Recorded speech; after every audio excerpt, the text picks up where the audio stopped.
Radar station ఏర్పాటు వలన దామగుండం అటవీ ప్రాంతం అంతా సర్వనాశనం అవుతుందని ఆదివారం జర్నలిస్ట్ తులసి చందు ఇందిరా పార్కులో తలపెట్టిన ధర్నాలో పాల్గొని మాట్లాడడం జరిగిందని తెలంగాణ ఉద్యమకారుడు సంజు గౌడ్ అన్నారు. ఈ సందర్భంగా ఆయన మాట్లాడుతూ వికారాబాద్ జిల్లాలో దామగుండం అటవీ ప్రాంతం ఉంది. ఇక్కడ నేవీ రాడర్ స్టేషన్ ఏర్పాటు చేయబోతోంది. కేంద్ర ప్రభుత్వం మరియు రాష్ట్ర ప్రభుత్వం కలిశాయి. రాడార్ స్టేషన్ ఏర్పాటు వలన దామగుండం అటవీ ప్రాంతమంతా సర్వనాశనం కాబోతుంది. కాబట్టి దీనికోసం ప్రజా ఉద్యమం ప్రారంభమైందని, దామగుండం అటవీ ప్రాంతాన్ని కాపాడుకోకపోతే హైదరాబాద్ జిల్లాకు, వికారాబాద్ జిల్లాకు ఆక్సిజన్ ఇచ్చే అడవులు కనుమరుగయ్యే అవకాశం ఉందని ఆయన పేర్కొన్నారు.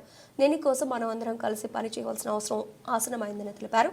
ఈ కార్యక్రమంలో హైదరాబాద్ నగరంలో ఉన్నటువంటి పర్యావరణ శ్రామికులు తదితరులు పాల్గొన్నారు. 20 కిలోమీటర్ల వరకు మహిళలకు కూడా అక్కడ గర్భిణీ స్త్రీలకు ఇబ్బందికరంగా ఉందని చెప్పి మేము చదువుకున్న వ్యక్తిగా అక్కడ ఉన్నటువంటి తెలంగాణ ఉద్యమకారుల ఐక్యవేదికగా మేమందరం కూడా గత ఒక సంవత్సరం నుండి దీని మీద పోరాటం చేస్తా ఉన్నాం మేడం.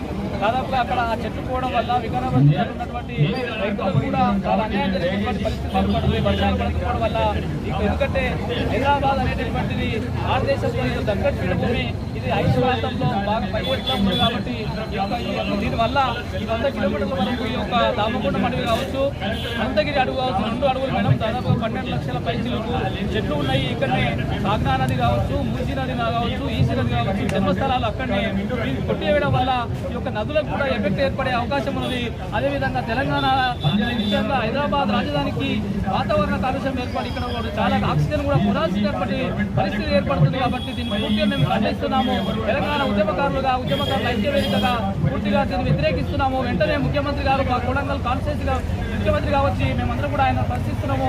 వెంటనే దీన్ని ఆపాల్సిన అవసరం ఉంది. దీన్ని ఆపకపోతే పెద్ద ఎత్తున ప్రజలకు కావచ్చు, ఇక్కడ ఉన్నటువంటి రైతులకు కావచ్చు చాలా అన్యాయం జరుగుతుంది, చాలా నష్టం జరుగుతుంది. కాబట్టి దీన్ని వెంటనే విరమించుకోకపోతే పెద్ద ఎత్తున ఉద్యమాలు చేయడానికి దామగుండం మా తాండూరు ప్రాంతము, దామగుండం వికారాబాద్కి 10 కిలోమీటర్లు మన తాండూరుకు 40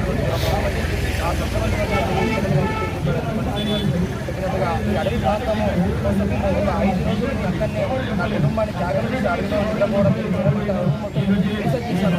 అక్కడ ఒక విషయం సానియా మ్యూజియం అక్కడ ఒక 10 ఎకరాల భూమి ఇచ్చారు మేడం. గత ప్రభుత్వం ఎవరబ్బా జాగిరి అనేది సానియా మ్యూజియం సాధించారు.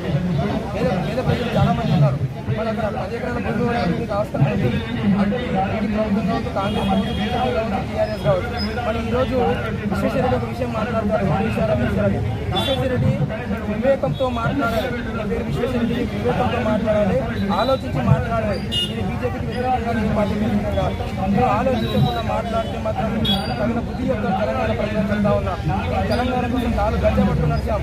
పొద్దున్న దమాకుంది మాట్లాడుతున్నాడు. అడవిని రక్షించుకోవాల్సింది పోయి అడవి ముందు ఇంతమంది స్వామి గారు చెప్పారు. రఘుతమాచార్యులు కానీ మరియు డాక్టర్ నా గురువు గారు అందశ్రీ గారిని తీసుకెళ్లి అడవి మొత్తం చేశాను. నాన్న దీన్ని ఆపగల శక్తి ఈ ప్రజలకు ఉంది, ఈ గ్రామాలకు ఉంది. మీరందరూ ఒక ఉద్యమంగా లేవండి. అదే ఉద్యమం ఇక్కడ సాక్షి మాకు కనబడుతుందని ఆ ఉద్యమాన్ని పోతున్నాం సార్. మా గురువు గారి దగ్గర తీసుకెళ్ళాను. తప్పకుండా దాన్ని తీసుకెళ్తాను. దీనికి తప్పుడు సమాచారం ఇస్తున్నాడు పరిగి ఎమ్మెల్యే ఎవరైనా కావచ్చు. ఈ నేలతో నేను చెరబడితే ఆ రోజు అందశ్రీ గారు నేలతో చెరబడితే ఇలా కాంగ్రెస్ వచ్చిందో ఈ రోజు మా వికారాబాద్ దామగుండం ముట్టుకుంటే వాడు అగ్నిగుండమే, దామగుండం పోతే యమగండం తప్పదన్నట్టు ఈ ప్రభుత్వానికి మంచిది కాదు. రాష్ట్ర ముఖ్యమంత్రి వారికి మంచిది కాదు. ముఖ్యమంత్రి గారు ఒక రేవంత్ అన్నగా చెప్తున్నారు. మీరు ఆ మాటలు విరమించుకోండి. ఎవరో మీ శాసనసభ్యులు చెప్పినట్టు వినకండి. అక్కడ ప్రజాక్షేత్రం చూడండి, ప్రజాప్రేమ పెట్టండి. నాగేశ్వరరావు సార్ వచ్చారు. అందరం కలిసి మీడియా కూడా అక్కడ వెళ్దాము దామగుండానికి. అక్కడ నిజంగా ప్రజలకు ఇబ్బందిగా ఉండే వెనక్కి తీసుకునే సభలు సమావేశాలు సీఎం గారిని చెప్పారు. ప్రజలకు వ్యతిరేకంగా 90% డిమాండ్ ఉంటుందో దాన్ని మేము